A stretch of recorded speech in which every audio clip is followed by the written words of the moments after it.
Model Harsha Richharia को जिस बाबा ने कुंभ मेला से आउट कर दिया, चली जाओ, सनातन की समर्थक तुम हो ही नहीं सकती, त्रिपुंड लगाने का तुम्हें अधिकार नहीं है और नहीं है भगवा पहनने का अधिकार। ऐसे काली सेना के शिविर में हम आ गए हैं। कुंभ मेला प्रयागराज का यह सेक्टर नंबर 9। बाबा आनंद स्वरूप जो काली सेना के अध्यक्ष हैं, उनसे अब हमारी बातचीत धारदार बातचीत होने जा रही है और आप मिलिए, बताइए और देखिए क्या कह रहे हैं बाबा। स्वामी जी प्रणाम। जी नमो नारायण, नमो नारायण। आई महाराज जी, एक लड़की आई थी, हाँ मॉडल थी, हाँ देखने में भी अति सुंदर थी। हाँ। कुंभ मेला की विशेषांक थी। अगर सुंदरता के मामले में सुंदरता को सभी पसंद करते हैं। और कभी जब रामचंद्र जी जा रहे थे वनवास, तो बाबा लोगों ने पत्थर रख दिया था कई जगह, हो ये शिला सब चंद्रमुखी। ऐसे गोस्वामी जी ने कहा है कि भैया अब नारी दुखारे, उनको दुख इसलिए था कि उनके पास औरतें नहीं थीं। तो एक लड़की आई थी, उसने त्रिपुंड लगा लिया, भगवा पहन लिया और आपने ऐसा मोर्चा खोला कि वह यहाँ से चली गई, रोते रोते गई और आनंद स्वरूप काली सेना के अध्यक्ष महाराज श्री को साप देते हुए गई कि भगवान माफ नहीं करेंगे। क्यों भगा दिया आपने? नहीं, भगा नहीं दिया। मैंने उससे कहा कि देखो ये कुंभ है, हाँ साधुओं की सात्विकता, उसकी दिव्यता का आनंद लो। यहाँ रियल लाइफ का प्रदर्शन है, रियल लाइफ का कोई स्थान नहीं है। अच्छा। जब मुझे पता चला कि वो रील बनाने के लिए, फॉलोअर बढ़ाने के लिए यह स्वांग रची है पूरा, और अपना जो वस्त्र है, देखिए भगवा कोई सामान्य नहीं है, भगवा अग्नि वस्त्र है। उसके पहनने की एक प्रक्रिया है, जो चाहे वो भगवा नहीं पहन लेगा। और भगवा पहन करके भी तुमने नकली जटा लगा लिया। अच्छा। नकली त्रिपुंड लगा लिया। क्या वो नकली जटा था जो बाल थे? कैसे पूरा आप उसका परीक्षण कैसे किए? नहीं, उसी का वीडियो आ गया ना, लगा। अच्छा। जब वो लगवा रही थी वो, अच्छा, 4 दिन पहले। हाँ। तो उसी का वीडियो लोगों ने लाके दिखाया हमको। अच्छा, क्या पता। अच्छा, हम तो इतना देखते भी नहीं है। तो वो नकली जटा, नकली हो, तो ये सब नकली था। और पता नहीं, वो हमें नहीं कहते। देखिए, सुंदरता किस स्वरूप में है?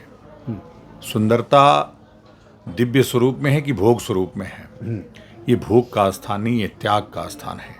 ये सन्यासियों का स्थान है, नागाओं का स्थान है, जो सब त्याग देते हैं, वस्त्र भी त्याग देते हैं।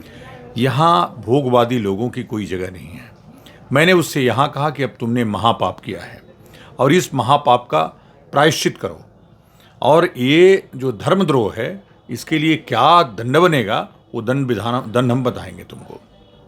लेकिन ये उल्टा ही, चूंकि उसको कुछ उसके स्क्रिप्ट राइटर, जो पूरा स्क्रिप्टेड था, ऐसा नहीं कि कुछ उसके अंदर से उत्पन्न हुआ, ये सब स्क्रिप्टेड था। कौन लोग हैं जो स्क्रिप्ट लिख रहे थे? पर्दे के पीछे रिमोट उनके हाथ में था। उन्हीं के पास कुछ लोग हैं जो स्क्रिप्ट कर रहे हैं। और ये बाबा तो क्या क्या क्या क्या जिस बाबा के साथ आई थी, स्वामी कैलासानंद महामंडलेश्वर, आचार्य महामंडलेश्वर, एक बड़ा नाम है और बड़ा उनका जो जुलूस आया था, यानी पेशवाई यानी जब कुंभ में प्रवेश हुआ था, छावनी प्रवेश, तो उसी में वह थी लड़की, त्रिपुंड लगा करके और यह सब लगा करके पहन करके।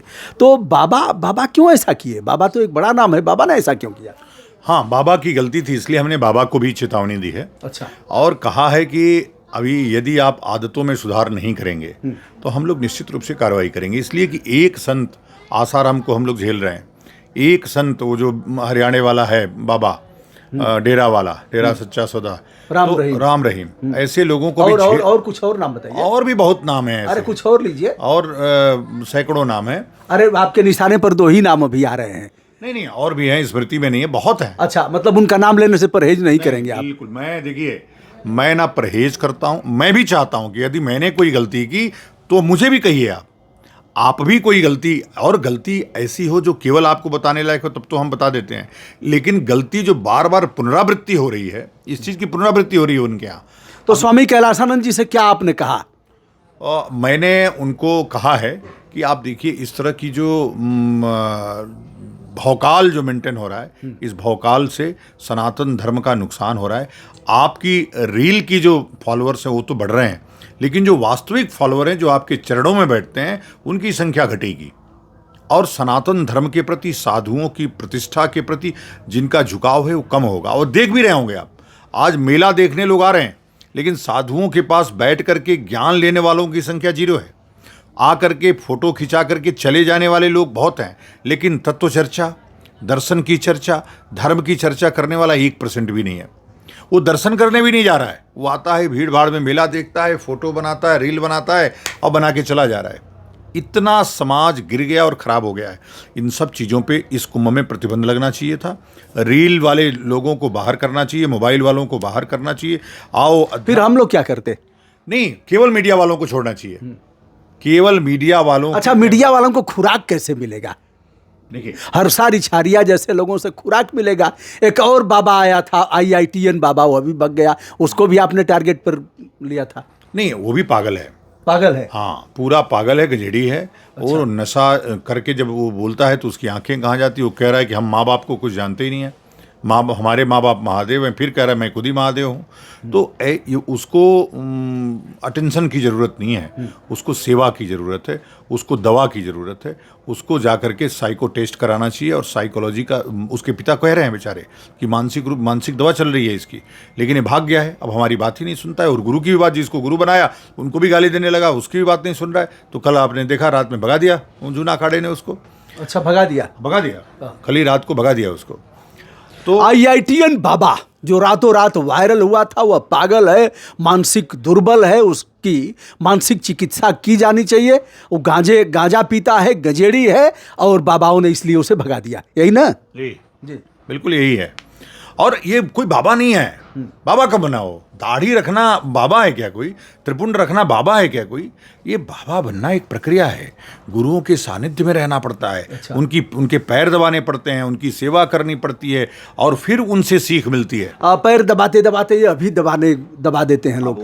पाँव दबा के हुए संत, और पाँव दबाया संत हो गए, और गला दबाकर हुए महंत। हाँ। तो तमाम मामले ऐसे हैं कि बाबाओं ने बाबाओं की हत्या कर दिया। चाहे अयोध्या हो, चाहे चित्रकूट हो, चाहे काशी हो, ऐसे अनेक मामले धार्मिक प्रतिष्ठानों पर मिलेंगे कि बाबाओं ने बाबाओं को दबा करके ले लिया जाना। देखिए, जब अपराधियों का प्रवेश धर्म व्यवस्था में होगा, मैनेजमेंट में होगा, तो यही होगा।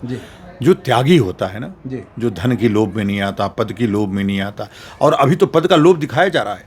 अब आचार्य महामंडलेश्वर, बड़े बड़े सिंहासन, बड़ी बड़ी व्यवस्थाएं जब दिखाओगे तो चोर उसमें धीरे से आएगा, धीरे धीरे तुम्हारा गला काटेगा और अपने आचार्य मंडलेश्वर बन जाएगा। इस समय कुंभ में कितने ऐसे चोर और काली नेम होंगे जो बड़े बड़े होर्डिंग और बैनर उनर लगा करके फला बाबा, मंडलेश्वर, आचार्य, जगत गुरु, कितने होंगे इसमें? 50% वही है। 50% चोर हैं। 50% वही चोर हैं, डकैत हैं, छिनरा है, बदमाश हैं, व्यभिचारी हैं, दुराचारी हैं, काली नेम है, छद्मवेशी हैं। 50% वही हैं। अच्छा। और उनको एक एक करके पहचाना जा रहा है। काली सेना का काम ही यही है। अच्छा। काली सेना को धर्म की स्थापना के लिए धर्म युद्ध लड़ना, और ये भी एक धर्म युद्ध है कि अपने जो अच्छे और सच्चे लोग हैं उनको संरक्षित करना, और जो दुष्ट और दानव हैं, जो राक्षस हैं, जो दुराचारी हैं, जो काल नेमी हैं, उनको पहचानना और बाहर करना। बाहर करना कैसे? अब कुछ और भी दंड कैसे देंगे? नहीं, दंड ही है। अभी देखा 2 दंड दिए गए ना, और अभी भी दंड दिए जा रहे हैं लगातार। काली तो खप्पर उठाई थी और फिर खून पी गई, और वो काली कोई स्वयं नहीं आती है। हाँ। हम जैसे लोगों का वर्ण करती है, चुनती है उसको, और कहती है कि तुम जा करके दंड दो मेरी तरफ से। अच्छा। तो हम दंड देते हैं, हम लोग दंड देते हैं। दंड कान पकड़ के बाहर निकालते हैं, और क्या करते हैं? कुछ उनकी कुटाई करते हैं, कुछ चिमटा उमटा से मारते हैं, क्या होता है? ये तो डेमोक्रेटिक सेटअप है अभी। तो उनके खिलाफ FIR दर्ज कराते हैं, उनको जेल भिजवाते हैं। और इतना ही नहीं, बहुत सारे लोगों को अखाड़े से बाहर कर दिया जाता है। बहुत सारे लोगों को अखाड़े से बाहर कर दिया जाता है। और केवल अखाड़े से ही बाहर नहीं है, अभी तो देखिए लगातार लोगों के ऊपर कार्रवाइयाँ हो रही हैं, लगातार कार्रवाइयाँ हो रही हैं। जी, एक मिनट बीच में रुक दो। संतों पर बट्टा लगा रहे हैं, अपराधी हैं, तस्कर हैं, माफिया हैं, हत्यारे हैं, डकैत हैं, छिनैती करते हैं, ऐसे तमाम लोगों पर बाबा कार्रवाई करा रहे हैं। और बाबा ने काली सेना बनाया है, ऐसे लोगों पर FIR भी करते हैं, कान पकड़ करके बाहर भी करते हैं। गुरुदेव, एक 13 वर्षीय बेटी को नागा बना दिया गया। कौशलगिरी महाराज ने बताया कि अभी नागा हो गई और इसको अब पिंडदान करा दिया गया। बहरहाल कौशलगिरी निकाले गए हैं। इसे किस दृष्टि से देखते हैं? छोटे छोटे बच्चियों को नागा बना देना, पढ़ने लिखने का उम्र है, और अभी माँ बाप के सानिध्य में रह करके परिपक्व हुई नहीं, कुछ पता भी नहीं है उसे। देखिए, आपकी दृष्टि है ना ये, जी जो आध्यात्मिक दृष्टि है, आदि शंकर को 9 वर्ष में संन्यास हो गया था। जी तमाम ऐसे अवतारी पुरुष इसी मृत्युलोक में तो पैदा होते हैं। जी वो जो बच्चे संन्यास ले रहे हैं, संन्यास की उम्र सीमा कोई निर्धारित नहीं है। और जो संन्यास परंपरा हमारी चली आदि शंकर के बाद, वो तो उन्होंने खुद ही आदर्श स्थापित किया। 9 वर्ष की उम्र में संन्यास लिया जा सकता है, लेकिन वो अध्ययन के बाद किए। जी बिना अध्ययन, बिना किसी साधना के संन्यास नहीं लेना चाहिए। जी हमारे अभी कहना उस लड़की के ऊपर, उसकी पूरी जानकारी हमको नहीं है कि वो जो महाराज जी थे वो उनका स्तर क्या है, वो भी कुछ दूसरे प्रवृत्ति के हैं कि कुछ अच्छाई है उनमें या उनमें त्याग है। तो जब तक हम ये न जान लें तब तक इस पे टिप्पणी करना ठीक नहीं है। लेकिन उम्र के लिए निकाल दिया गया 13 वर्ष की उम्र के लिए, ये गलत हुआ। 13 वर्ष नहीं, 10 वर्ष नहीं, 5 वर्ष, जब जिसकी इच्छा, जब जिसमें वैराग्य जग गया और जब गुरु को लगा कि अब ये संन्यास योग्य हो गया है, यही हमारी परंपरा है, हमारी गुरु परंपरा है, वंदे गुरु परंपरा हम बोलते हैं। तो गुरु को जैसे लगता है, गुरु ही हमारा शासक है, गुरु ही हमारा प्रशासक है, गुरु ही हमारा नियंता है, वही निर्णय करना है।